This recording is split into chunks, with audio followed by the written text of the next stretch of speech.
रावण ने कुंभकर्ण को जगाया। कुंभकर्ण जागते ही पूछा, भैया सब कुशल तो है, आपको बीच निद्रा में जगाने की क्या आवश्यकता पड़ी? रावण ने कहा, मैंने सीता का हरण किया है, राक्षसों की आधी सेना मारी जा चुकी है।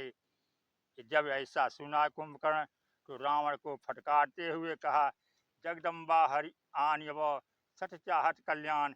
हे भाई, तुमने जगत माता सीता का हरण किया है, क्या तुम्हारा कल्याण हो सकता है? कर्ण ने कहा, अजहु तात त्यागी अभिमाना, भजहु राम हो ही कल्याणा।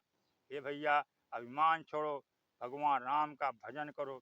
रावण ने कुंभकर्ण की वाणी को सुना और बड़े आश्चर्य से कुंभकर्ण को देखा और पूछ दिया कि तुम तो 6 महीने सोते रहते हो, तुम्हें यह कैसे पता चल गया? तब उसने नारद जी का स्मरण करते हुए कहा कि नारद मुनि मुहिज्ञान ने जो कहा, एक बार देवर्षि नारद ने मुझे ऐसा बताया था।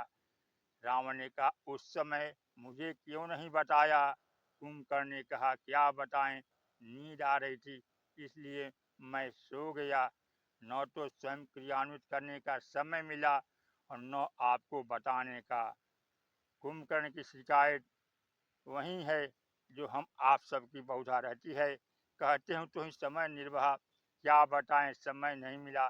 यह संकट बहुत से लोगों के सामने रहता है, भजन आदि करने का समय ही नहीं मिल पाता, सांसारिक कर्म में लगे रहते हैं। सांसारिक कर्म में इतनी आसक्ति है कि भगवान को पाने के लिए मानव में विरक्ति नहीं हो पाती।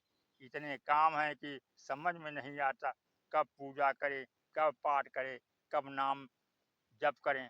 कुंभकर्ण के पास सोना और खाना, बस यही 2 काम था। उन 2 कामों से उसे छुट्टी नहीं, इसलिए कुंभकर्ण ने उपदेश दिया और नेत्र मूंद कर बैठ गया भगवान का ध्यान करने के लिए। रावण चिंतित नहीं हुआ क्योंकि वह कुंभकर्ण की समस्या को जानता था। रावण ने तुरंत सेवकों को आदेश दिया कि जरा घरों में भरकर शराब तथा भैंसियों तो ले आओ। सेवकों ने रावण से पूछ दिया, महाराज आप यह सब क्यों मंगा रहे हैं? रावण ने कहा, भाई उपदेश देने के बाद ये फलाहार भी तो करेंगे, इसलिए इनके लिए जो उपयुक्त वस्तुएं हैं उन्हें ले आओ। गोस्वामी जी लिखते हैं कि राम रूप गुण सुमिरत मगन भयउ छन एक, रावण मांगे कोट घट मद और महिष अनेक। और सचमुच उसका परिणाम हुआ कि महिष खाई करी मदिरा पाना, गर्जा बज्रा घाट समाना, कुंभकर्ण दुर्मद रणसंगा, चला दुर्ग तज से न संगा। तुरंत लड़ने को निकल पड़ा। रावण मन ही मन हंसा, मैं जानता ही था कि तुम यही करोगे।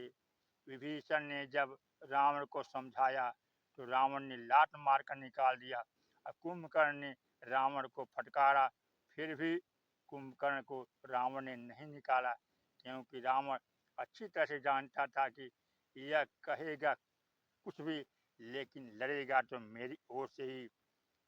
इस प्रकार कुंभकर्ण मही पटकई गजराज व शपथ करई दशीष, लंकेश की जय करता हुआ युद्ध के लिए चल दिया।